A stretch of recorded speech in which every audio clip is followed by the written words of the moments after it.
असम में इसी साल अप्रैल मई के आसपास विधानसभा चुनाव होने हैं और चुनाव से ठीक पहले असम के मुख्यमंत्री हिमंता बिस्वा शर्मा जिस तरह की भाषा और बयानबाजी कर रहे हैं उसने देश की राजनीति को एक बार फिर झकझोर दिया है। नमस्कार, मैं योगेश रांटा। अगर आपने अभी तक द न्यूज फ्रंट को सब्सक्राइब नहीं किया है तो सब्सक्राइब कर लीजिए और अगर आप फेसबुक पर देख रहे हैं तो फेसबुक पर फॉलो कर लीजिए। हिमंता बिस्वा शर्मा पिछले कुछ वक्त से मुसलमानों, खासकर बंगला भाषी मुसलमानों को लेकर लगातार आपत्तिजनक और भड़काऊ बयान दे रहे हैं। 27 जनवरी को उन्होंने खुले मंच से कहा, मेरा काम मियां लोगों को उनकी जिंदगी को मुश्किल बनाना है। सिर्फ इतना ही नहीं, उन्होंने आम लोगों से भी इस समुदाय को परेशान करने का आह्वान कर डाला। उन्होंने कहा, अगर रिक्शा किराया 5 रुपए है तो उन्हें सिर्फ 4 रुपए दीजिए। जब तक उन्हें परेशानी नहीं होगी वो असम नहीं छोड़ेंगे। वो यहीं पर नहीं रुके, उन्होंने यह भी स्वीकार किया कि मतदाता सूची के पुनरीक्षण के दौरान बीजेपी कार्यकर्ताओं को इस समुदाय के खिलाफ शिकायतें और आपत्तियां दर्ज करने की भी निर्देश दिए थे।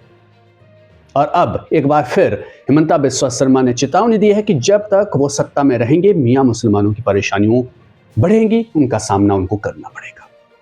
इन बयानों के बाद स्वाभाविक तौर पर तीखी प्रतिक्रियाएं सामने आई हैं, लेकिन सबसे अहम प्रतिक्रियाएं आई हैं देश के 2 पूर्व न्यायाधीशों की ओर से। जी हां, सुप्रीम कोर्ट के पूर्व जज मदन बी लोकुर ने साफ शब्दों में कहा है कि बंगला भाषी मुसलमानों के खिलाफ दिए गए ये बयान घृणास्पद, असंवैधानिक और खतरनाक है।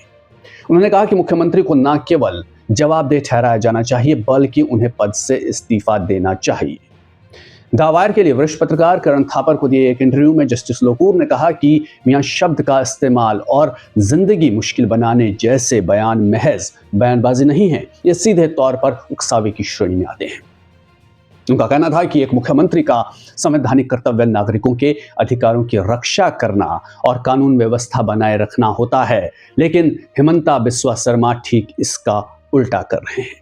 वो समाज को भड़काने और कानून व्यवस्था को अस्थिर करने का काम कर रहे हैं। जस्टिस लोकुर ने यह भी कहा कि भारतीय न्याय संहिता की धारा 196 के तहत ऐसे मामलों में आपराधिक कार्रवाई संभव है और सुप्रीम कोर्ट पहले ही पुलिस को निर्देश दे चुका है कि हेट स्पीच के मामलों में बिना औपचारिक शिकायत के भी स्वतः संज्ञान लिया जाए। लेकिन लिया जाएगा क्या?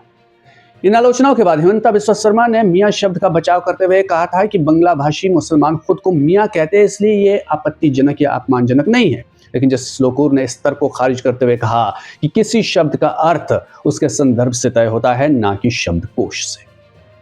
इसी मुद्दे पर इलाहाबाद हाईकोर्ट के पूर्व मुख्य न्यायाधीश गोविंद माथुर ने भी बेहद कड़ी प्रतिक्रिया दी है। उन्होंने मुख्यमंत्री के बयान को अत्यंत निंदनीय बताया। जस्टिस माथुर ने कहा कि धर्म के आधार पर नागरिकों को निशाना बनाना न सिर्फ अस्वीकार्य है बल्कि यह संविधान की मूल भावना पर सीधा हमला है। उन्होंने कहा कि किसी मुख्यमंत्री का यह कहना कि मुसलमानों को इस हद तक परेशान किया जाए कि ये राज्य छोड़ दें, बेहद गैर जिम्मेदाराना और खतरनाक सोच को दर्शाता है। उनका कहना था कि भारत बहुसंख्यक भावना से नहीं बल्कि संवैधानिक नैतिकता से चलता है। जो नेता नागरिकों को धर्म के आधार पर बांटते हैं वो भारत जैसे लोकतांत्रिक देश में स्वीकार्य नहीं हो सकते। उन्होंने सीएम हिमंता बिस्वा के इस्तीफे की मांग करते हुए कहा कि सांप्रदायिक घृणा फैलाना कानूनन अपराध है और ऐसा करने वाले व्यक्ति को सत्ता में बने रहने का कोई नैतिक अधिकार नहीं है।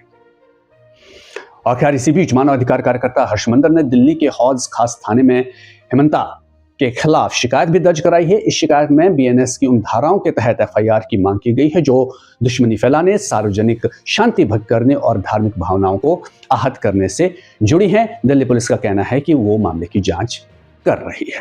लेकिन देखिए मुख्यमंत्री की प्रतिक्रिया क्या आई है इस पर।